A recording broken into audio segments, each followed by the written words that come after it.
Fala galera, voltamos! Vamos terminar esse PET volume 5, semana 4, falando agora de origem de novas espécies. Vamos falar sobre especiação. Galera, nosso intensivo Enem, com os principais tópicos para assim, não errar coisa boba em Enem, tá vindo aí. Mês que vem a gente está aí junto numa nova empreitada. Além disso, nossa plataforma está vindo aí bacaníssima, correção de redação, entre outras coisas mais. Para isso, acompanhe nosso Instagram, dá uma olhada na comunidade aí do YouTube, porque por lá você vai ter acesso às informações de uma forma mais tranquila. Show de bola? Eu sou o professor Charles, professor de Biologia do canal Escola Online.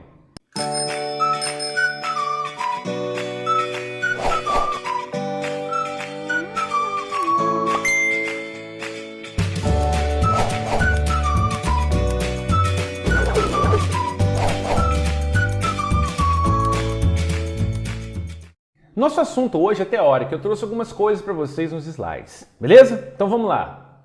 Especiação significa originar novas espécies. Aqui vocês estão vendo os 4 modelos de especiação. A especiação alopátrica, peripátrica, parapátrica e simpátrica. Nós vamos focar na primeira e na última. A alopátrica e a simpátrica é o nosso objetivo. O seu material do PET trouxe aí uma teoria. Eu trouxe uma outra de uma forma mais, eu acho, mais simples para vocês. Nós vamos focar na primeira e na última porque é o que realmente as atividades vão precisar. Então, sem mais delongas, olha a especiação alopátrica. Ela diz o seguinte: deve surgir um isolamento geográfico entre os indivíduos. Então você tem uma população original. População é o que, Charles? Indivíduos de uma mesma espécie numa mesma área. Você divide essa população original em 2 subpopulações, ou 3, ou 4, ou 10. Aí deixa esses indivíduos sem contato nenhum entre eles. Ao longo de 500 mil anos, 200 mil anos, 1 milhão de anos, vão surgir diferenças entre essa e essa. Quando você colocar os indivíduos para cruzar entre si, eles não conseguem cruzar. A gente fala que surgiu o isolamento reprodutivo. O isolamento reprodutivo representa o final da especiação. Então olha só o que acontece. No primeiro momento aqui em cima você tem população 1 e 2. Está escrito que eles mantêm fluxo gênico. Vamos acordar agora. Fluxo gênico quer dizer reprodução. Show?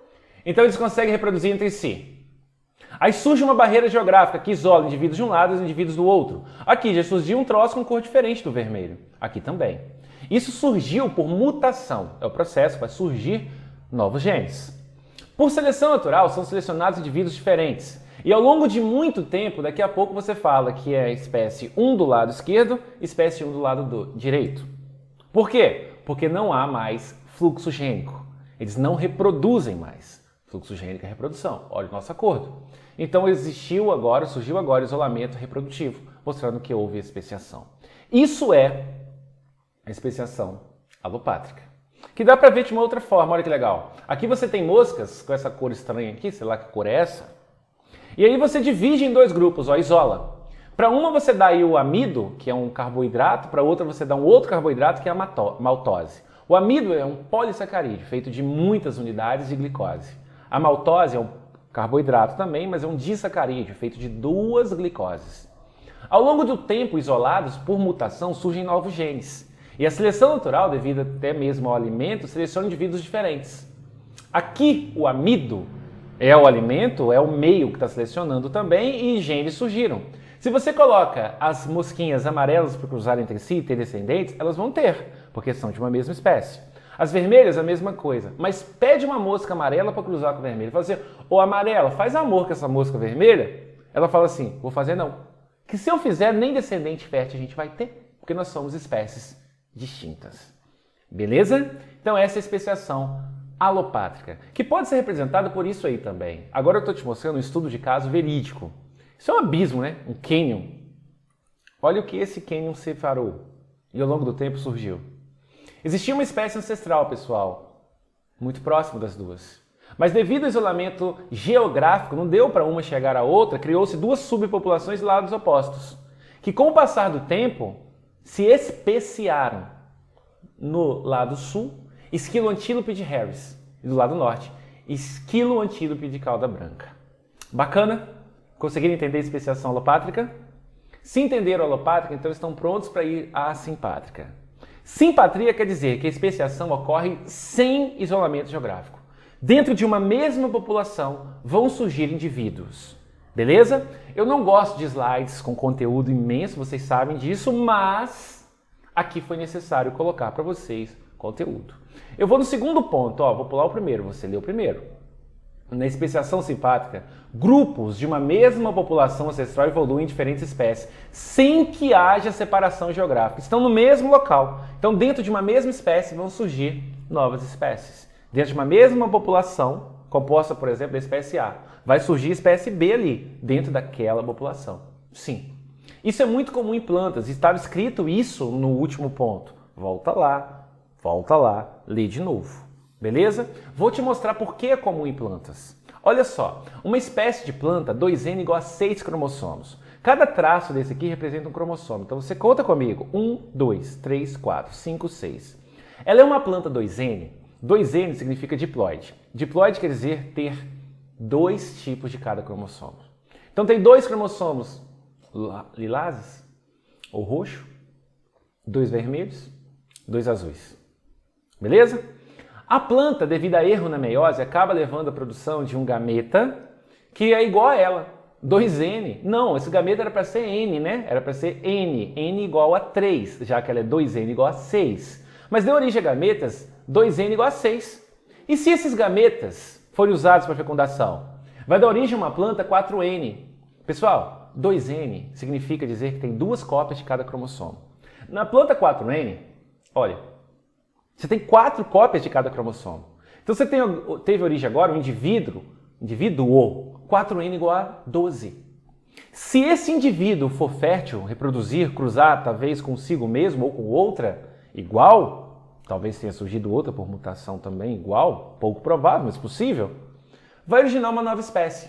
Sim, nós sabemos que isso acontece e nós, aliás, forçamos isso, porque plantas poliploides elas são mais produtivas, digamos assim, em termos econômicos. Então acontece em plantas e acontece também em animais. Mas os exemplos em animais são mais escassos, então eu trago esse aqui para vocês, o qual eu descrevi as etapas dele. A mosca da maçã. Na real, ela vivia originalmente nos espinheiros brancos. Só que quando os europeus trazem, tá vendo o segundo ponto? Eles trazem as plantas de maçã. Algumas moscas vão para a maçã. Olha que doideira. E essas que nascem na maçã, elas preferem ficar na maçã, reproduzir na maçã, comer a própria maçã. E aquelas que estavam no espinheiro preferem ficar lá também. E aí a gente observou que está ocorrendo mudanças genômicas nas duas moscas, não são plantas. No entanto, a gente sabe que se você coloca a mosca da maçã para cruzar com a mosca que está no espinheiro branco, elas ainda cruzam e têm descendentes férteis, ou seja, não acabou a especiação, mas ela está em progresso, como diz aí o último tópico. Pessoal, bem conceitual, mas um estudo de caso bem legal. Então, para o vídeo, dá uma lida tranquilo. Sejam egoístas, entendam. Se não entender, faz de novo. Seja egoísta para o seu próprio bem. Veja, só saio quando eu entender. É um egoísmo benéfico. Gente, aí é o resumo da obra. Na especiação alopátrica, primeira, você tem a população original, houve uma divisão. Com o passar do tempo, essas duas populações se tornam diferentes, até que um dia os indivíduos das populações diferentes não se cruzam entre si. Na simpátrica, você tem a população original. Dentro da população original, alguns indivíduos sofrem mudanças. Esses indivíduos passam a cruzar entre si. E daqui a pouco eles não conseguem mais cruzar indivíduo que agora é diferente com o indivíduo que já existia na população. Eles só cruzam entre si. Grupos dos amarelinhos aqui, amarelinhos aqui na simpatria cruzando entre si, dos verdinhos cruzando entre si. Ou você pode ver também dessa forma aí, Especiação alopátrica, surge uma barreira que pode ser, por exemplo, como faremos na atividade, o próprio oceano, o mar é uma barreira. Ou a especiação simpátrica, onde dentro da mesma população originou-se indivíduos novos, originou-se uma nova espécie. Bacana? A alopátrica tem que ter isolamento geográfico. Simpátrica não tem isolamento geográfico. É isso. Feito isso, nós estamos aptos, prontos para a nossa questão. Vou abaixar, porque eu fiquei na frente do trem, minha cabeça está pegando um pouquinho, mas aqui já estou quietinho. Diz assim, pássaros azuis estão representados na ilustração que também destaca aspectos da biologia e da nomenclatura biológica das aves. Diz ali nome específico de cada indivíduo. São 3 espécies distintas. Os nomes científicos falam, ok? Considerando a possibilidade de esses animais ocorrerem em condição de simpatria, explique por que constituem entidades biológicas distintas. Ou seja, esses 3 indivíduos ocorrem no mesmo local, ou seja, simpatria. Por que eles são espécies biológicas distintas? Fácil, né, pessoal? Porque eles não cruzam entre eles. Ou seja, a espécie Cialia cialis não cruza com a Cialia mexicana, que não cruza com a Cialia currocoides. Difícil ler estranho, viu? Eles não cruzam entre si ali indivíduos diferentes. Indivíduo da espécie Cialia mexicana só cruza com indivíduos da espécie Cialia mexicana. É isso que eu disse nessa proposta de resposta. Mas eu coloquei um pouco mais de teoria porque é necessário. Eu disse que os indivíduos da espécie diferentes não são capazes de reproduzir entre si devido a algum tipo de isolamento reprodutivo. Eu disse também que somente indivíduos da mesma espécie se cruzam e originam descendentes férteis. Assim, são mantidos grupos que mantêm fluxo gênico entre eles e isso garante que as 3 espécies sejam mantidas da seguinte forma: Cialia cialis, Cialia mexicana e Cialia currocoides. Bacana? Tranquilo aí? Um pouquinho complicado, né? Mas você dá conta porque você tem objetivos maiores do que isso, simplesmente. Vou levantar agora, hein? Minha cabeça está tampando um pouquinho, mas vamos embora, vamos para 2. Vou ter que abaixar de novo. Tô indo. Diz lá, pessoal.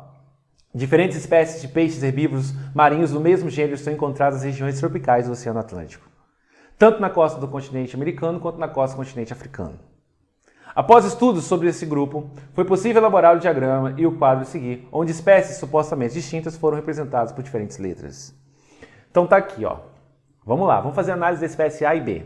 Primeiro, olhando essa estrutura de árvore filogenética ou cladograma, eu vejo que A e B são parentes próximas. Elas partem desse mesmo ponto. Esse ponto representa o ancestral comum entre elas. A espécie A existe no continente americano e a B no africano. A espécie A consome alimento 1, 2 e a B só alimento 1. Alimento 1 são algas com lâminas flutuantes. Alimento 2, algas incrustadas nos corais. Espécie A vive em recife rochoso e recife de corais. Espécie B vive em recife rochoso. Espécie A se alimenta no período vespertino, ou seja, pela manhã. Espécie A também come à noite. Espécie B somente pela manhã. Pronto, fizemos a análise. As outras espécies, a mesma coisa, analisar onde vive, o que come, quando come, qual o habitat onde ela está, né? Ou seja, onde vive. Meus amigos, considerando os mecanismos de especiação, como poderia ser explicado o surgimento das espécies C e D a partir de um ancestral? C e D estão aqui, ó. C e D. Como é que você explica o surgimento de C e D a partir de um mesmo ancestral? Galera, é uma especiação que ocorre com o indivíduo na África e o outro indivíduo hoje estando no continente americano. Concorda que tem uma diferença, digamos, de habitat, porque eles estão separados pelo mar, embora sejam um peixe. Continentes distintos, porque a especiação foi alopátrica. Aí eu coloquei uma proposta de resposta imensa. Galera, eu só dou proposta de resposta assim como toda escola online. E nesse caso é porque eu quero o seu bem e você também quer. Essa matéria cai muito no Enem. A especiação alopátrica cai no Enem. E esse texto aí, se você entendê-lo, se você entender essa minha proposta, você entendeu a matéria. E eu quero o seu bem assim como você. Então, galera, as populações da espécie ancestral foram isoladas geograficamente. América, África. Ao longo do tempo, essas populações, isoladas entre si, acumularam diferenças genéticas, devido principalmente às mutações da seleção natural. Ok? Após um longo tempo, essas diferenças foram acumuladas até que as populações não conseguiram produzir descendentes férteis. Nesse momento, podemos dizer que existe isolamento reprodutivo e, portanto, podem ser consideradas espécies distintas. Esse é o resumo de tudo o que eu disse e é o resumo da obra que eu preciso e eu sim mentalizo e torço para que você, ao final, seja apto a falar, a escrever, porque eu sei que vai fazer diferença para você. Eu tenho total consciência disso. Bacana? Vou para B. A B diz o seguinte, ó, das espécies citadas, qual delas é mais parecida com o ancestral? Pessoal, é aquela que descende diretamente do ancestral. Cada bifurcação aqui é um fenômeno de especiação. Então aqui, ó, que eu estou mostrando agora é uma bifurcação, especiação, especiação, especiação. Agora olha essa. Olha, ela descende diretamente do ancestral. Então a resposta é muito curta, espécie E. tem mais o que falar, não sei mostrar a linha que mostra que ela vem diretamente do ancestral, provavelmente com poucas modificações. Beleza? E a letra C já é relação de ecologia. Que tipo de relação ou interação ecológica pode ocorrer entre as espécies D e E? Vamos dar uma olhada? Vivem no continente americano, se alimentam da mesma coisa, vivem no mesmo lugar também, Recife Rochoso, e se alimentam no mesmo momento. Vou te dar um exemplo bem legal. Pega eu e o professor Galvão, nós dois pequenininhos, coloca dentro de um quarto, nós não vamos ter acesso à comida. Depois de 3 dias, joga um marmitex lá. Você vai ver o que vai acontecer. Meu amigo, é doideira. Eu quero marmitex tanto quanto ele. Quando 2 indivíduos, mesmo sendo espécies iguais ou espécies diferentes, querem o mesmo alimento ou têm o mesmo objetivo, como é que você chama essa relação ecológica? Fácil, né? Competição. Nesse caso, são espécies distintas, então é competição interespecífica. Se fosse da mesma espécie, chamaria competição intraespecífica. Por quê? Porque eles compartilham coisas em comum. Beleza? Então foi, atividade 2 foi essa aí. Na 3 eu posso voltar e ficar tranquilo. Tá aí, ó. Indivíduos de espécies diferentes podem viver em simpatria, ok? Ou seja, viver no mesmo lugar ao mesmo tempo, conservando-se como espécies diferentes, pois são isolados reprodutivamente. Indivíduos de 2 subespécies da mesma espécie apresentam diferenças genéticas características de cada subespécie, mas não apresentam isolamento reprodutivo, podem cruzar. 2 subespécies podem viver em simpatia, mantendo-se como subespécies diferentes? Justifique sua resposta. Pessoal, você tem assim, ó, isso aqui é uma subespécie. Esse meu passador automático é uma subespécie. E esse meu outro passador automático também é uma subespécie. Você diz o seguinte, eles vivem no mesmo local e podem cruzar entre si. É isso. Será que se você cruzá-los entre si, eles vão se manter, os descendentes deles vão se manter? Tendo a possibilidade de cruzar entre si, os descendentes vão se manter como subespécie sempre? Óbvio que não. Vai ter uma mistura de material genético e por essa razão não vai ser mantido como subespécie. Compreenderam, gente? Tá aí a proposta de resposta. Eu coloquei a palavra fluxo gênico que já foi cobrada pelo INEP na prova do Enem. E eu vou mostrar a vocês no nosso Enem principais tópicos que você vai fazer com a gente, que isso aí cai. Eu vou te mostrar as questões. Show? Galera, atividade 4 é também um pouco longa, mas fácil, não é difícil não. Uma das hipóteses sobre a origem dos tentilhões atuais, que são pássaros, tentilhões de Galápagos ou tentilhões de Darwin, tá? Existentes nas Ilhas Galápagos, supõe que eles descendem de um único tipo de tentilhão ancestral, que emigrou do continente para as ilhas em épocas passadas. O esquema a seguir representa a evolução desses pássaros e diz que a partir desse ancestral, olha aqui comigo, vai comigo, olha a minha seta, assim que eu encontrar a minha própria seta, a gente vai, fomos. Tentilhão do solo que se alimenta de sementes. A partir desse cara, olha o que acontece, ó, um monte para cima. Tá vendo?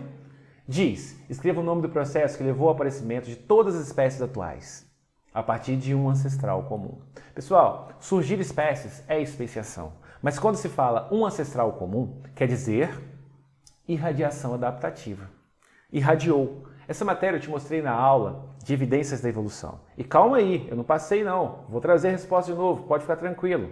A partir de um só ancestral, olha o bico desse pássaro. Pode pensar que é o tentilhão. Você vai ter descendentes com bicos distintos. Charles, por que mudou o bico? Foi porque tinha o alimento. Foi o alimento que mudou o bico? Não. O tipo de alimento disponível selecionou animais com bicos distintos. O bico mudou por quê então, Charles? Mutações levaram a mudanças nas cargas genéticas. Ok? Esse aí é outro slide que eu também usei na aula de evidências da evolução. A partir desse mamífero ancestral, que seria do tamanho de um gambá, existe o Charles hoje. Existe você aí, ó, o Fábio, o Márcio, a Gabriela, a Larissa, a Camila. Nossos braços vêm desse cara aí, ó. Cerca de 200 milhões de anos atrás tem origem esse indivíduo, ok? E a partir desse indivíduo tem todos esses outros indivíduos, como o antílope lá em cima, ó. Como o castor, a marmota, o veado, a preguiça, o chimpanzé. Show? Moçada, tá aí a proposta novamente para vocês. Beleza? Compreenderam a teoria, pessoal? A gravação fica aí, volte quantas vezes for necessário, mas volte, por favor, hein? B.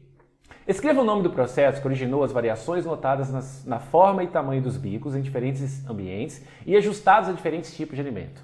Quando você começa a ler isso aí, parece que a resposta é mutação, né? Eu concordo com você. Mas quando ele fala assim, o nome do processo que originou as variações notadas na forma e tamanho dos bicos em diferentes ambientes ajustados a diferentes tipos de alimento. Seria a mutação, mas a seleção natural é mais apropriada, pelo fato de colocar ali um meio, o alimento, sabe? A seleção que levou. Mas eu acho assim, a mutação não uma resposta equivocada quem colocar, não. Eu acho mais que a resposta, a pergunta, deveria ser mais plural, de modo que você colocasse mutação e seleção natural. Busquei a prova original para ver se estava certa, não a achei, então eu estou indo aí pela resposta, pela pergunta final. Certinho? Letra C. Cite 2 mecanismos que poderiam impedir as espécies A e B de se tornarem uma única espécie e conceitue um deles. 2 mecanismos que impeçam a reprodução. 2 mecanismos de isolamento reprodutivo. Então, olha a minha proposta. Vou descer para você ficar mais tranquilo para ver aí. Olha a minha proposta, pessoal. São mecanismos de isolamento reprodutivo, tais como a incompatibilidade genitális, quer dizer, o pênis do macho não encaixa na vagina de uma fêmea. Por exemplo, mas pode ser entre plantas também, né, chato? Sim, mas vamos pensar entre animais. O pênis do macho não é anatomicamente acoplável à vagina da fêmea, pronto, já não reproduz. Ou a corte sexual. Pensa aquele dia que você colocou aquele perfuminho bacana lá, ó, cabelinho bacana, fez aquele moicano legal, aquele tupete, ou então pintou de louro, aquele cordãozão da hora para sua namorada, para o seu namorado, para o seu parceiro ou parceira, que você queria. Você fez tudo o que você podia, você imaginou assim, vai, é hoje. Aí chegou lá, ele olhou para você e falou assim, lamentável, você está horroroso e feio, quero não. Sabe o que ele fez? Sabe o que ela fez? Ela não aceitou a sua corte sexual. E olha que você é da mesma espécie. Galera, entre indivíduos de espécies diferentes existe um padrão de se mostrar. Tipo, pássaros. Os pássaros são muito legais, são engraçados. O pássaro, o macho, fica igual um doido se mostrando para a fêmea. A fêmea olha e fala assim, mongol, quero não.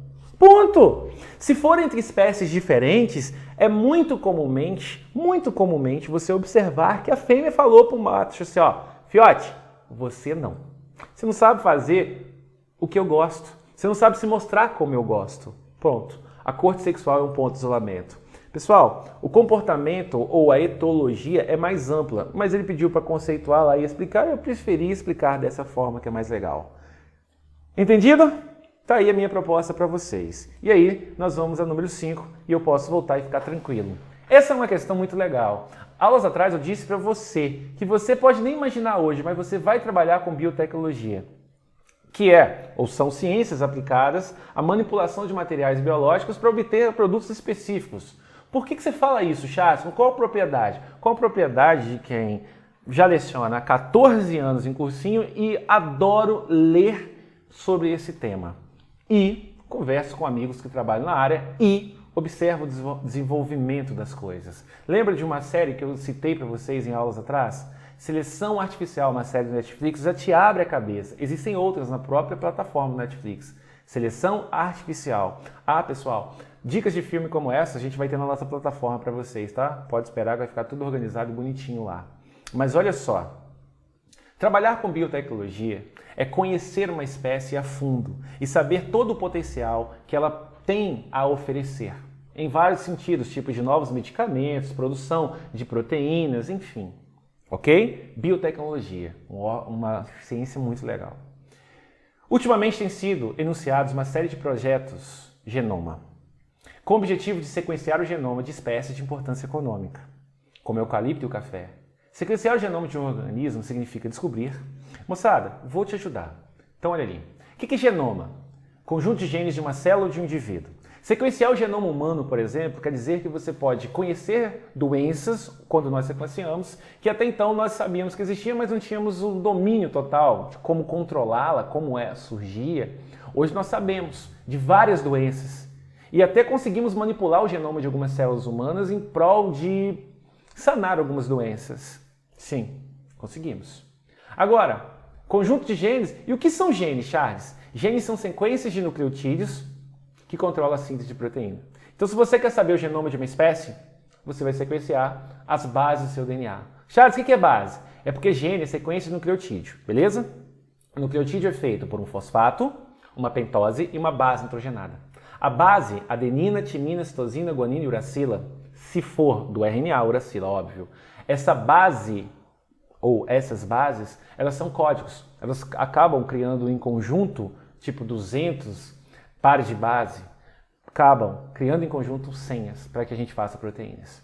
Isso aí é matéria muito comum no Enem. Essa questão aqui é uma questão mais própria da parte biotecnológica. Beleza?